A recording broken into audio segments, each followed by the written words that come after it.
Pensez-vous que Jésus, le Christ, va revenir sur cette terre?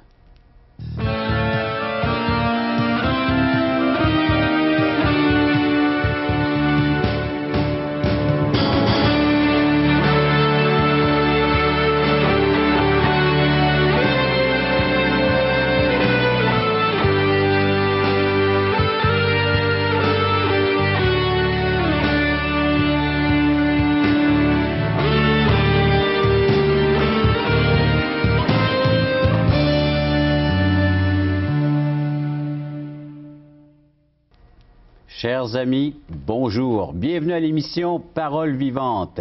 Quelle question! Le retour de Jésus sur cette terre. Y croyons-nous?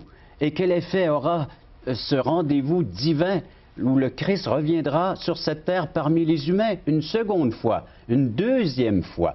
C'est le thème qu'on va élaborer dans cette émission, une émission fort remplie. Elle sera également accompagnée de chants. Alors, un chant qui va nous apporter un moment de réflexion sur ce grand thème qui est le retour de Jésus. Également, cette question qui sera abordée par notre invité, M. Michel Habib. On fera plus ample connaissance également avec notre invité qui va apporter, il va sans dire, l'enseignement biblique, l'enseignement de la parole de Dieu au sujet de ce retour glorieux du Seigneur Jésus-Christ.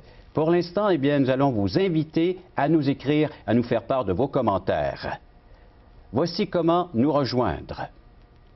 Numéro de téléphone 1-877-LESPOIR 537-7647 ou espoir.ca. Vous nous faites parvenir vos courriels. Merci à l'avance. Maintenant, avez-vous cette attente précieuse dans votre cœur que Jésus-Christ va revenir sur cette terre? L'attendez-vous? Pensez-vous qu'il va revenir?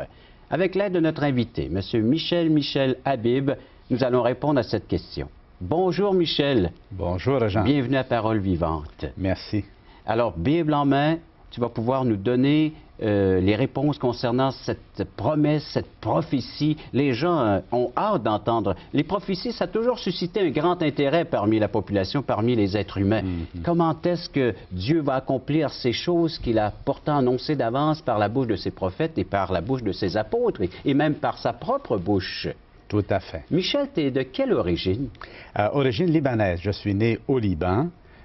Et à l'âge de 12 ans, on est venu ici. Je suis venu avec ma mère et le reste de la famille rejoint notre père qui était ici depuis 1953.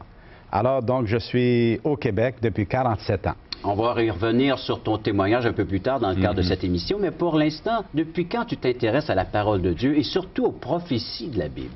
Bien, depuis 1974, ça a été un grand jour dans ma vie, comme je l'expliquerai dans mon témoignage. Et très tôt, quand j'ai découvert l'enseignement de Jésus, des apôtres, sur cette question du retour de Jésus, ça m'a vraiment excité et ça a été une source d'inspiration pour ma vie très profonde jusqu'à aujourd'hui. Et la prophétie d'aujourd'hui, celle du retour de Jésus-Christ, comment vas-tu nous l'aborder en quelques mots? Bien, tout d'abord, on va voir la promesse du retour ou l'annonce du retour de Jésus en relation avec ceux qui l'attendent et en relation avec ceux qui ne l'attendent pas.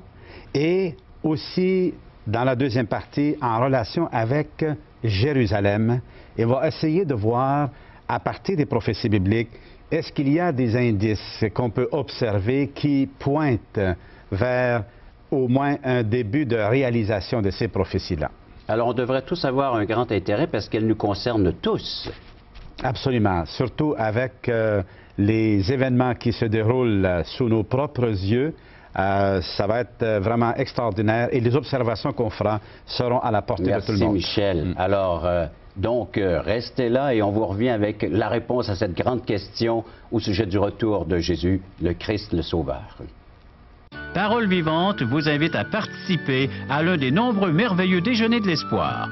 Ces déjeuners ont lieu dans plusieurs restaurants réputés de la région et vous sont offerts gratuitement.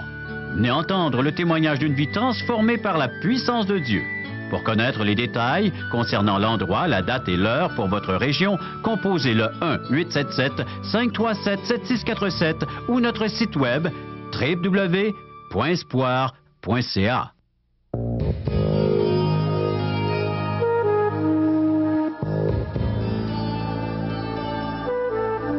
pensez-vous que Jésus va revenir sur cette terre? Michel, on est tout oui, puis on a hâte d'avoir la réponse qui se trouve dans la Bible. Dans la Bible, absolument. C'est ça, Jean. La réponse est dans la Bible. Ce n'est pas une imagination de la part d'un être humain ou d'une religion quelconque. C'est le Seigneur Jésus-Christ lui-même qui l'annonce, qui en fait la promesse. Et comme les prophéties concernant sa première venue se sont toutes accomplies à la lettre telles que écrites dans l'Ancien Testament, alors nous croyons fermement que les prophéties concernant sa deuxième venue vont aussi s'accomplir de la même façon, avec certitude. Quand tu nous parles de sa première venue, les gens, les téléspectateurs se réfèrent tout de suite à Noël. C'est cette fête, cette célébration, le petit enfant, le petit Jésus qui est né dans cette crèche, mais qui a grandi, qui a eu tout un ministère public, tout un impact sur le bassin de population de son temps et jusqu'à aujourd'hui encore. Est-ce que ce Seigneur Jésus, comme on l'appelle dans les Saintes Écritures, oui, il est né petit enfant, il a grandi, il a accompli les promesses concernant sa venue, cette première venue? Tout à fait. Si nos spectateurs sont familiers un peu avec l'histoire de l'Évangile, on voit combien de fois il est écrit que Jésus a dit telle chose, ou il a fait telle chose pour accomplir ce qui a été écrit de lui dans l'Ancien Testament. Alors ça, c'est un point très important pour asseoir la crédibilité, la confiance qu'on peut avoir dans l'Écriture, parce que l'Écriture, elle est fiable. Elle nous a été donnée par Dieu à travers les prophètes, à travers les apôtres, et Dieu l'a donnée pour nous. D'accord?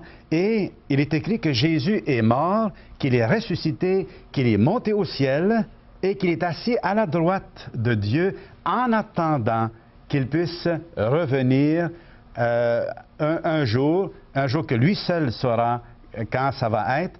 Et nous, comme croyants, bien, nous l'attendons. Parce que ceux et celles qui ont moindrement de connaissance de la Bible, le Seigneur a dit à ses apôtres, parce que les apôtres aussi espéraient voir ce retour, ils avaient hâte, ils demandaient une date ou bien des précisions, et le Seigneur a pu leur répondre que ce n'était pas à nous de savoir ces choses-là, mais nous de s'y préparer et d'attendre voilà cet événement d'une façon bien particulière. Et voilà. Et j'aimerais, Régent, si tu me le permets, tout de suite aller avec quelques textes où Jésus, les anges, les apôtres ont annoncé l'arrivée, le retour du Seigneur Jésus. Et j'aimerais inviter nos amis à tourner dans l'Évangile selon Jean, au chapitre 14.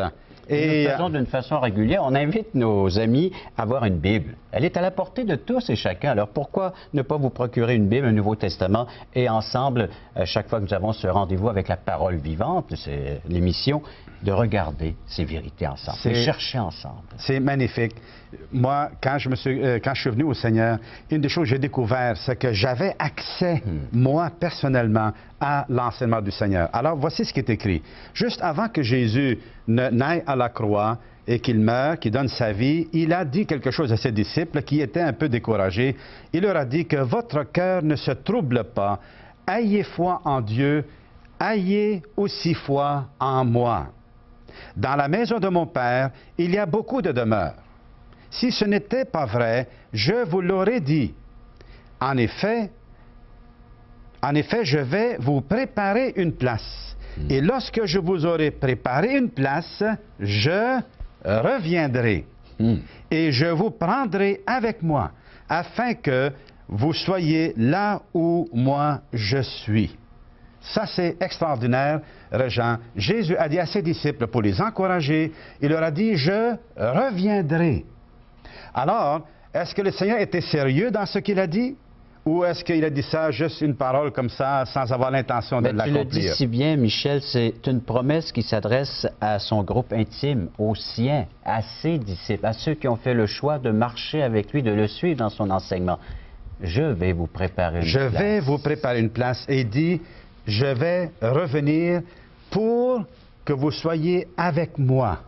Jésus veut que ses disciples, que ceux qui l'aiment, ceux qui ont cru en lui, soient avec lui. Tu vois? Ça, c'est sa promesse. Alors, notre foi dans le Seigneur inclut cette attente, cette espérance. Et j'aimerais appuyer cela par un autre texte dans 1 Thessaloniciens au chapitre 4. Et au verset en particulier 16 à 17, ça c'est un contexte aussi intéressant où les chrétiens d'alors, de Thessalonique, qui avaient un peu de problème avec leur espérance, et l'apôtre Paul leur révèle quelque chose d'extraordinaire, Jean. Il leur dit, d'abord au verset 15, « Car voici ce que nous vous déclarons d'après une parole du Seigneur. Nous qui serons restés en vie au moment où le Seigneur viendra, nous ne précéderons pas ceux qui sont morts. En effet, au signal donné, sitôt que la voix de l'archange et le son de la trompette divine retentira, le Seigneur lui-même descendra du ciel. Et ceux qui sont morts, unis au Christ, ressusciteront les premiers. Ensuite, nous qui serons restés en vie à ce moment-là, nous serons enlevés ensemble avec eux dans les nuées pour rencontrer le Seigneur dans les airs. Et ainsi, nous serons toujours, Régent, avec le Seigneur. Sans interruption. Sans interruption. Ça, c'est quelque chose. Il y a de l'espoir dans ce texte-là. Là. Moi, j'ai jamais entendu parler de ça avant que je commence à lire l'Évangile et que je comprenne qui il est le Seigneur, et j'ai cru en lui. Tu vois, cette annonce de son apparition, de son retour, c'est quelque chose qui est, je dirais, nouveau pour peut-être la plupart de nos téléspectateurs. Et c'est quelque chose de très, très encourageant. Alors ça, c'est ce qui concerne son groupe intime, ceux qui ont choisi de le suivre, de marcher, qui ont fait une place avec ce merveilleux sauveur dans leur vie, de suivre l'enseignement. Il dit, je reviens. Alors, on peut lever les yeux parce que son retour, c'est vers le ciel qui nous dit qu'il va revenir, il va descendre d'en haut afin de venir nous chercher, qu'on puisse monter avec lui dans cette demeure céleste. Et cette annonce-là, de son retour, a été également faite par les anges. Juste avant que Jésus monte au ciel, il était avec ses apôtres, et en fait, il est monté, et à un moment donné, il est disparu, il est parti au ciel.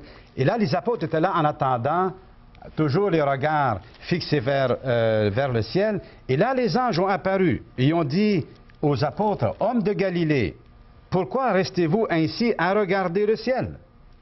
Ce Jésus qui a été enlevé au milieu de vous, vers le ciel, redescendra, reviendra un jour de la même manière que vous l'avez vu y monter. » Donne-nous la référence, s'il te plaît. Ça, c'est dans le livre des Actes des Apôtres, chapitre 1, et au verset 11. Donc, là encore, cette annonce du retour de Jésus une deuxième fois a été faite, répétée par les anges aux apôtres.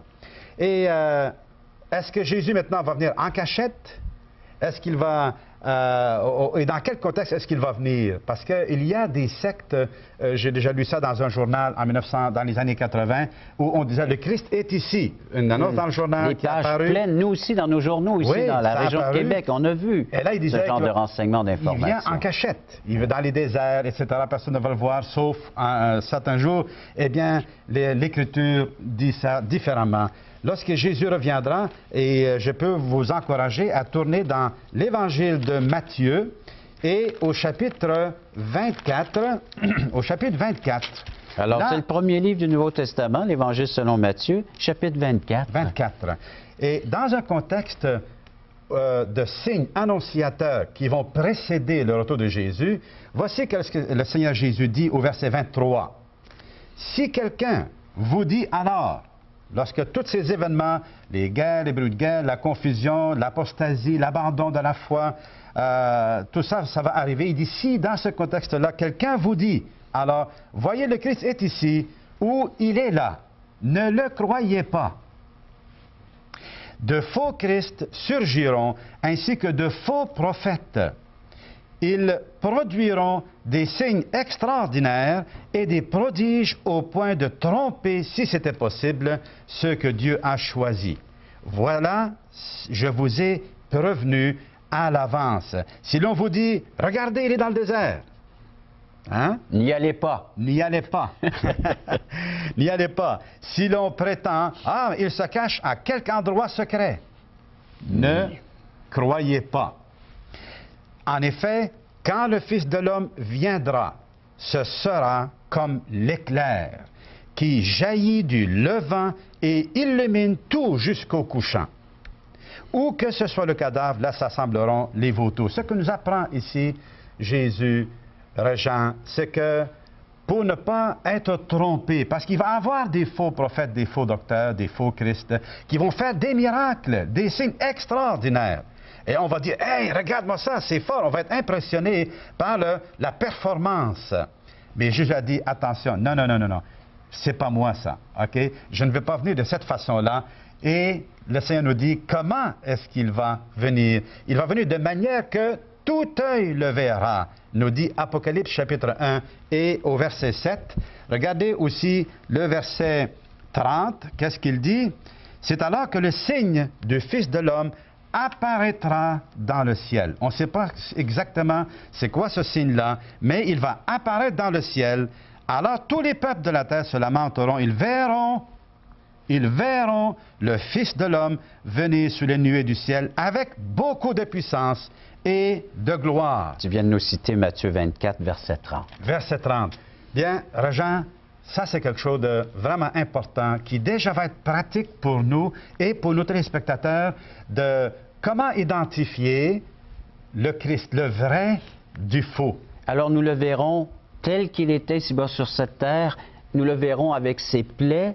Lorsqu'il fut percé par les clous dans les mains, dans les pieds, nous le reconnaîtrons. Ceux qui ont vécu dans cette période-là pourront dire, voici, c'est le Christ. Mais voilà la différence, c'est que Jésus ne viendra pas dans une crèche.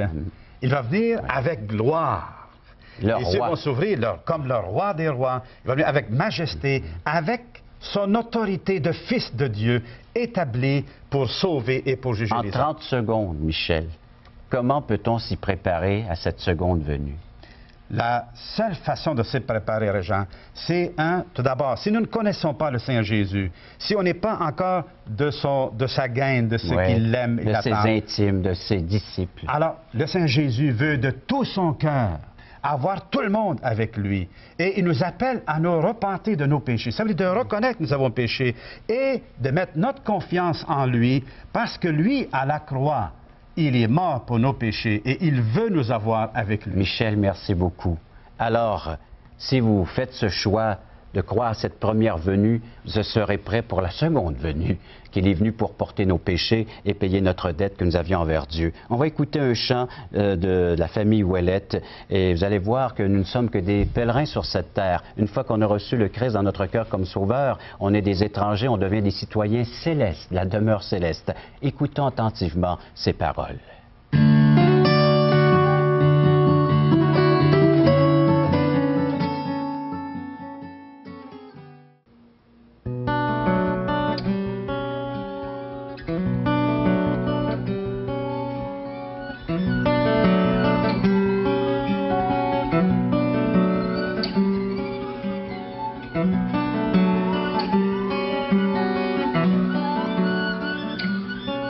Je ne fais qu'un pèlerinage à travers ce monde douloureux. Mais le pays que j'envisage est sans tristesse, toujours joyeux. Oui, j'irai là pour voir mon père. Mon long voyage sera terminé. Je passerai la grande rivière. À l'autre bord, je passerai.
j'irai là pour voir mon père. Mon long voyage sera terminé. Je passerai la grande rivière. À l'autre bord, je passerai.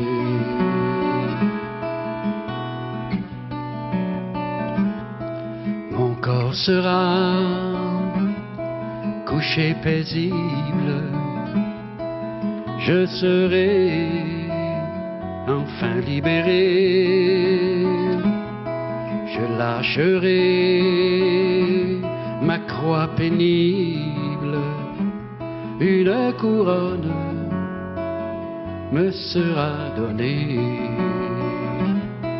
Oui, j'irai là pour voir le juste à jamais chanter ses bontés. Je passerai la grande rivière. À l'autre bord, je passerai.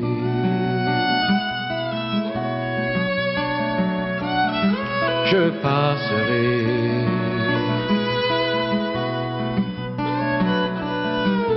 Je passerai.